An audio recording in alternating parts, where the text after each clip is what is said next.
ગુર્જરપતિ મૂળરાજદેવ ભાગ 2 લેખક ધૂમકેતુ પ્રકરણ 18 શક્તિનું માપ.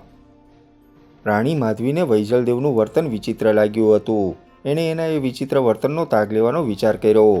એના મનથી મહારાજનું સ્વપ્ન સાંગોપાર ઉતરવાનું હતું. ગમે તેમ પણ યુવરાજ ચામુંડ હજી આ રાજનીતિથી ટેવાયેલો ન હતો અને હજી પાટણની ત્રણેય બાજુ 3 મહાન અળીદરો તો જાણે ઊભા જ હતા. વિગ્રહરાજ હતો. એ મહારાજના લાટના યુદ્ધ પછી ચમકી ગયો હતો. એને લાગતું હતું કે એણે તક ગુમાવી. એ ફરી તક પકડવા માટે અધીર હતો. તેલપ ત્યાંનું યુદ્ધ પતે એની જ રાહ જોતો હતો. બારપનો પુત્ર ગોર્ગીરાજ કંઈ શાંત ન હતો. અત્યારે એને લઈને રાણી માન્યખેટ રાજકોટ તરફ ચાલી ગઈ હોય તેમ જણાતું હતું. પણ પછી તેલપ જ આ બાળ રાજકુમારની મદદે દોડવાનું. એટલે ખરી રીતે પાટણની ચારે દિશાઓ ભય ભરેલી હતી. ચામુંડ યુવરાજને દોરનાર મહારાજ ન હોય તો એ ટકી શકે નહીં. એ વિચારવા જેવી વાત હતી. મહારાજ રાજ સંન્યાસી થઈ જાય એ વાતને કોઈ રીતે સ્વીકારી ન શકાય. આવી પરિસ્થિતિમાં મહારાજ રાજ સંન્યાસ લઈ લે તો એનું પરિણામ ભયંકર આવે. મહારાજ પોતે તો પછી રાજકાજમાં ભાગ ન લે. ચામુંડનો આધાર માધવ મંત્રી બને, ચાપોદકટ બને, જંબક મંત્રી બને, રાણો જેહુલેને દોરે. પણ એ છતાં મહારાજની હાજરી જુદી જ વસ્તુ હતી. એટલે મહારાજને જો એમ ખાતરી કરાવી દેવાય કે આ વૈજલદેવ ને બધા જોગીરાજો પણ માટીના છે તો મહારાજનું મન એ દિશામાંથી તદ્દન વિમુખ થઈ જાય. એ માટે મહારાજની માધવી વિચાર કરી રહી. છેવટે એને લાગ્યું નારીમાં જે શક્તિ કુદરતે મૂકી હતી તે શક્તિને કોણ પહોંચી શકે તેમ હતું. નારી તો સૌંદર્યની રાણી છે. એના અવાજ માત્રથી એ સ્વર્ગના સંગીતને ઝાંખું પાડી દે. એની પ્રેમ માયાથી એ ભલભલાની વર્ષોની ઉપાસનાને ફેંકી દેતા કરી મૂકે. એ ધારે તે કરી શકે. એને વશ મહાન રાજ્યોના ભાવિ નિર્માણ છે. છેવટે મહાન રાજ્યોના ભાવિ જે કંઈ થાય છે તે નારીને આધીન છે. અયોધ્યાની પ્રજા રોતી રહી. ભાવિ નિર્માણ તો કૈકેયીએ કર્યું. મહાભારતી જમાનો જોતા રહ્યા. દ્રૌપદી કુંતીએ કુરુક્ષેત્રને પ્રગટાવ્યું. મહારાજની માધવી તેજસ્વી હતી. પરાક્રમ એના રોમ રોમમાં હતું. એણે મહારાજને વિરાગના નિર્બળ પંથેથી પાછા વાળવાનો નિર્ણય લઈ લીધો હતો. વૈરાગીઓની લાગવક નીચે મહારાજ સંન્યસ્ત લઈ લે તો રાજ રખડી પડે. કર્યું કરાવ્યું ધૂળમાં મળી જાય. એટલે એણે વૈજલદેવની ઉપર બરાબર ધ્યાન રાખવા માંડ્યું. એ જોગીરાજ તો જાણે પોતે રાજા હોય તેમ રહેતો હતો.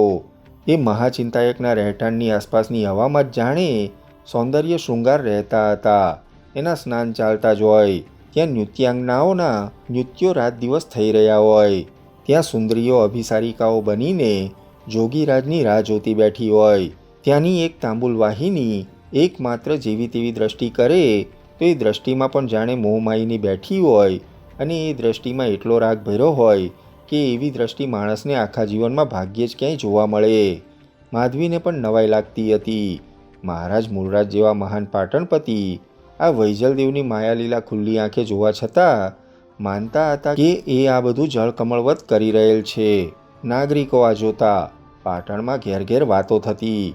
દેશ વિદેશમાં પણ હવે તો વૈજલદેવની પ્રેમલીલાઓ વિશે વિરોધાભાસી અહેવાલો જતા અને છતાં જાણે પોતાને આ વાતોનો કંઈ સ્પર્શ ન હોય તેમ વૈજલદેવ તો કરતો હતો તે જ કરતો રહ્યો હતો. નૃત્ય, શૃંગાર, સૌંદર્ય, વૈભવ, વિલાસ, ભોગ, આરામ, આનંદ. એક પળ પણ વૈજલદેવના નિવાસસ્થાનમાં કોઈ ભગવાન શંકરને સંભાળતું ન હતું. બસ ત્યાં તો શંકર ભગવાનની આ બધી માયા મોહિનીની વાતો જ ચાલ્યા કરતી હતી. વૈજલદેવની વિરુદ્ધ એક શબ્દ પણ બોલતા માણસો ધ્રુજતા. જોગંદર એ જોગંદર છે એમ જ સૌ બોલતા. એ જળકમળવત આ બધી લીલાઓ કરી રહેલ છે. પણ માધવીએ નિર્ણય લઈ લીધો. એના મનથી આ પણ એક યુદ્ધ જ હતું.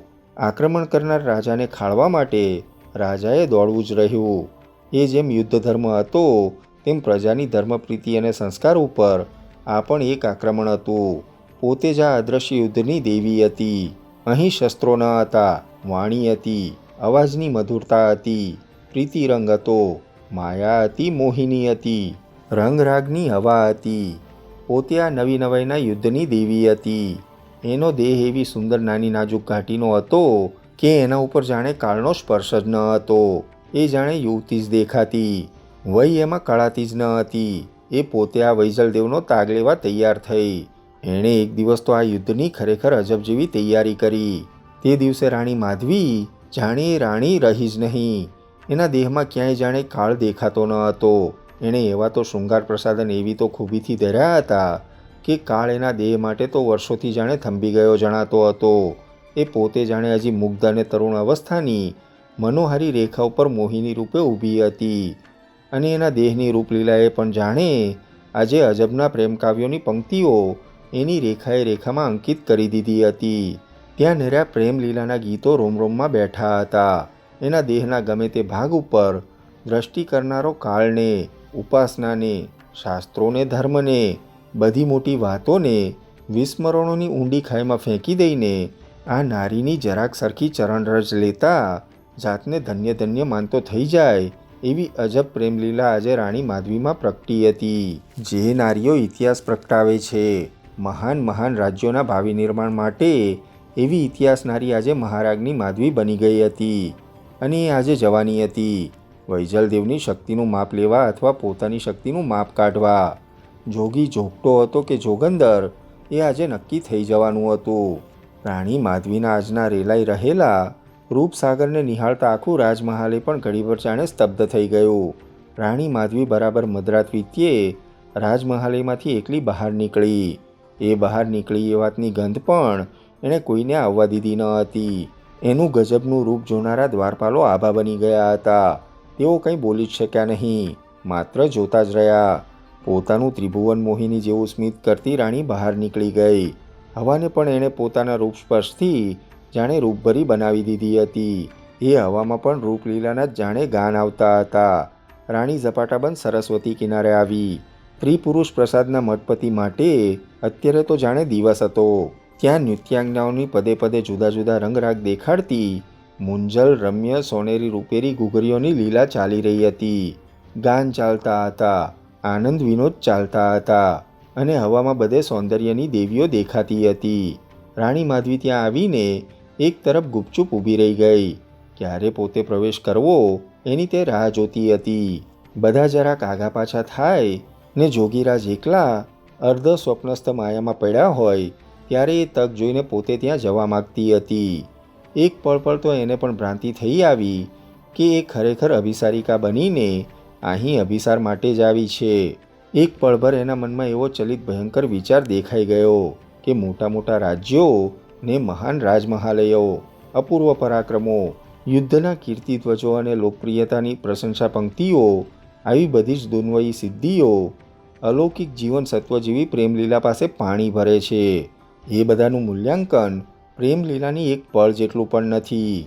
પ્રેમલીલા અલૌકિક વસ્તુ છે પણ એ અત્યંત જાગ્રત હતી. જેવો આ વિચાર આવ્યો ન આવ્યો અને એણે એને જોરથી, જેમ સિંહ પોતાની યાળ ધ્રુજાવીને જલબિંદુ ફેંકી દે તેમ ફેંકી દીધો. એ પોતે અભિસારિકા ન હતી કે અભિસાર કરવા માટે આવી પણ ન હતી. એ ગુજરાતની મહારાજ્ઞી હતી અને ગુજરાતના છિન્નભિન્ન થતા સ્વપ્નને ફરી આકાર આપવા માટે આ જોગી વૈજલદેવની પરીક્ષા માટે આવી હતી. એ સ્વસ્થ થઈ ગઈ. એણે જોગીરાજને એકલા પડતા જોયા. મધરાત થઈ ગઈ હતી. ધીમે ધીમે બધી પ્રેમલીલાઓની વાતો અદૃશ્ય થવા માંડી હતી. નૃત્યાંગનાઓ જતી હતી, સ્વરો બંધ થતા હતા, રૂપલીલા સંકેલાતી હતી. જોગી વૈજલદેવ કોઈ વૈભવ સમૃદ્ધિની સુખદ સ્વપ્નલીલામાં પડ્યો હોય તેમ જરાક જ આંખ મીચીને અર્ધ જાગ્રત અર્ધ સ્વપ્નસ્થ એવી પ્રેમ સમાધિમાં જાણે પડ્યો જણાતો હતો. બરાબર એ તક પકડીને રાણી માધવીએ પ્રવેશ કર્યો. એના નુપુરના ઝંકારે જ જાણે એવો મોહક અભિનય કર્યો હતો કે જોગીરાજના અર્ધનિમિલિત નયનો ચમકીને કોણ છે એ જોવા માટે સ્પષ્ટ ખુલતા દેખાયા. એ ખુલ્યા ન ખુલ્યા અને જોગીરાજની દ્રષ્ટિએ રાણી માધવી દેખાઈ. એનું રૂપ, એનો શૃંગાર, એનું સૌંદર્ય, એની છટા, એની ઊભા રહેવાની લીલા, એની મુખમુદ્રા ઉપર રમતું પ્રેમમોહનું અજબ માધુર્ય પ્રગટાવતું મોહક સ્મિત, એની આંખોમાં બેઠેલી પ્રેમમોહિની. જોગીરાજની દ્રષ્ટિ એક પળભર એને પગથી માથા સુધી નિહાળતી ચાલી ગઈ અને પછી જાણે આ બધી જ પ્રેમ લીલાનો પોતે સ્પર્શ પણ પામ્યો ન હોય તેમ બાળકના જેવી અત્યંત વાત્સલ્યભરી માધુર વાણીમાં એ બોલ્યો, આइए माता आइए, माधवी माँ आइए, आज तो कुछ आपने शिशु की संभाल लेने का विचार हो गया। आइए माँ आइए, हम जोगी लोग अकेले अकेले बहुत परेशान होते हैं, इसलिए नारी माता मिल जाती है तो हमारी सुख शांति का कोई अंत नहीं होता। हर एक नारी में माता सुप्त रहती है, इसको ढूंढने के लिए मैं हर रोज़ प्रतीक्षा करता हूँ। आइए माँ, आज तो हमारा बड़ा सौभाग्य हो गया कि तुम संभाल लेने के लिए आ गई. રાણી માધવી તો વૈજલદેવની વાણી સાંભળતા જ ચકિત થઈ ગઈ. એણે જાણે એક પળમાં પોતાના મનની વાત વાંચી લીધી હતી. એક ઘડી પર તો એને સૂઝ્યું નહીં કે આને પોતે કેમ અને શો જવાબ વાળવો. વૈજલદેવની વાત તો એવી હતી કે જાણે વૈભવ ભોગની કોઈ જ વસ્તુ એને સ્પર્શતી જ ન હોય એવો સ્પષ્ટ રણકાર એમાંથી સંભળાતો હતો. રાણી નવાઈ પામી ગઈ. એણે એના અંતરની વાત જાણી લીધી હતી. એણે જનની રૂપે જ એને આવકારી હતી. માધવીને એક વાતની તરત ખાતરી થઈ ગઈ. જોગીરાજ જેવો તેવો ન હતો. એ ભોગ ભોગવવા છતાં જાણે એ ભોગનો એને સ્પર્શ ન હતો. આટલો વૈભવ માણવા છતાં એ વૈભવના અસ્તિત્વની એને જાણ જ ન હતી. આ વારાંગના, આ સ્ત્રી, આ પુરુષ એવો ભેદ જ એના મનમાં રહ્યો ન હતો. એ તો જાણે એક શિશુ જેવો હતો. એને મન કોઈ વસ્તુ, કોઈ વ્યક્તિ, કોઈ વૈભવ, કોઈ ભોગ, કોઈ સૌંદર્ય, કોઈ રાગ, કોઈ રંગ કંઈ જ રહ્યું ન હતું. બધે જ ચૈતન્ય વિલસી રહ્યું હતું અને પોતે ચૈતન્યના મહાસાગરનું એક જલબિંદુ હોય એવી એની જ્ઞાનજ્યોતિ એનામાં પળે પળ સતત પ્રકાશી રહી હતી. એ જાણે કે એમ જ જીવતો હતો. છતાં રાણીના મનમાં હજી પૂરેપૂરું સમાધાન થયું ન હતું. એનો તાગ લેવા માટે એણે અત્યંત પ્રેમભરી વાણીમાં કહ્યું, જોગીરાજ, હું તો તમારી પાસે આવી છું તમારી પ્રેમલીલાનો સ્પર્શ પામવા. હું તમારી છું, તમે મારા છો. माई, इस दुनिया में जो जानते हैं वो जानते हैं कि मैं तुमसे जुदा नहीं हूँ, तुम मेरे से जुदा नहीं हो. हमारे देह में तुम और मैं दोनों एक रूप हो गए हो. तुम मेरे से एक पल भर जुदी नहीं हो, तो अब मैं किसको प्रीत करूँ और कौन से साधन से प्रीत करूँ? प्रीत करने का साधन हमेशा हृदय, वह हृदय तो तुम्हारे हृदय के पास है, मेरे पास मेरा हृदय भी नहीं. महाराज जी, માધવીએ પ્રેમભર્યા મધુર અવાજે કહ્યું, હું તમારી છું, તમારી સૌંદર્યની રાણી છું, તમારા પ્રેમની પીપાસુ છું, મનથી તમારી પ્રિયતમા છું, તમારી મોહિની મને અહીં ખેંચી લાવી છે. हाँ हाँ, तो आओ, बैठो इधर हमारे पास, नजीक बैठो और बोलो, मैं किस तरह से तुम्हारे हृदय को आनंद दे सकता हूँ. तुम्हें क्या चाहिए? प्रेम, राग, रंग क्या चाहिए? માધવી તેની પાસે સરીને જઈને કકરોલ પાસે બેઠી ગઈ. એના શરીરની તદ્દન નજીક જ બેઠી. એના મનમાં થયું કે કંકરોલ એને હમણાં જ કાં તો હાથથી પ્રેમ સ્પર્શ કરશે અને એનો વિજય હશે. એણે પોતાની આંખમાં પોતાની તમામ શક્તિને વ્યક્ત કરતી મોહિની પ્રગટાવી. એની આંખમાં અજબ જેવી પ્રેમ ભાષા હતી. કંકરોલે અચાનક જ એના ઉપર પાનની એક પિચકારી મારી.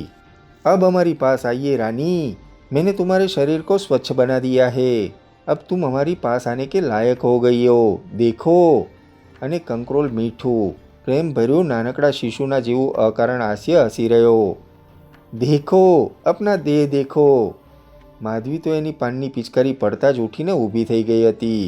પણ એની દ્રષ્ટિ એના ઉપર પડેલા પાનનો રંગ તરફ જતાં એ એકદમ ચોંકી ગઈ. અરે આ શું? એનું મન ધ્રુજી ગયું. એ સ્તબ્ધ થઈ ગઈ. જ્યાં જ્યાં એ પિચકારી એના શરીરને સ્પર્શી ગઈ હતી ત્યાં ત્યાં બધે જ એના શરીરમાં કોટ જેવા ધોળા ડાઘા ઉત્પન્ન થયા હતા. એ જોઈ જ રહી. શરીર આખું કોઢના ડાઘથી જાણે ભરાઈ ગયું હોય એવું એને લાગવા માંડ્યું. એ ધ્રુજી ઉઠી. એને હવે પેલા કંથળીનાથનો મહિમા સમજાયો. આ વૈજલદેવ પણ એનો સાચો શિષ્ય હતો. એના હાસ્યમાં બાળકનું હાસ્ય હતું. વાણીમાં બાળકની નિર્દોષતા હતી. એના દિલમાં ક્યાંય કોઈ સંસારની વસ્તુ, અખિલ ચૈતન્યના પડછાયા સિવાયની જાણે કે રહી જ ન હતી. એ વનસ્પતિ જુએ ને ચૈતન્ય જુએ, એ સ્ત્રી જુએ ને ચૈતન્ય જુએ, એ ગમે તેને જુએ ને પોતાને જ જાણે જુએ. રાણી માધવીના દિલમાં હવે ભારોભાર પસ્તાવો થઈ ગયો. પોતાની શરીરની આ હાલત એને રોમ રોમમાં અગ્નિનો સંતાપ કરી રહી હતી.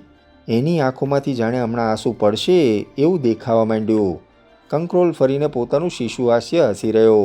રાણી તેને બે હાથ જોડીને નમી પડી. જોગીરાજ, આ તો મારા જીવન મરણનો પ્રશ્ન થઈ જશે. મને હવે સંસારમાં ફરીને જવાનો જાણે અધિકાર જ અત્યારે પૂરો થાય છે. માં સરસ્વતીના જળ હવે મને સંઘર્ષે. કંકરોલે હસતા હસતા જ કહ્યું, આइए माँ जन्नी, तुम क्यों इतनी व्यथित हो गई हो? ये लो, ले लो.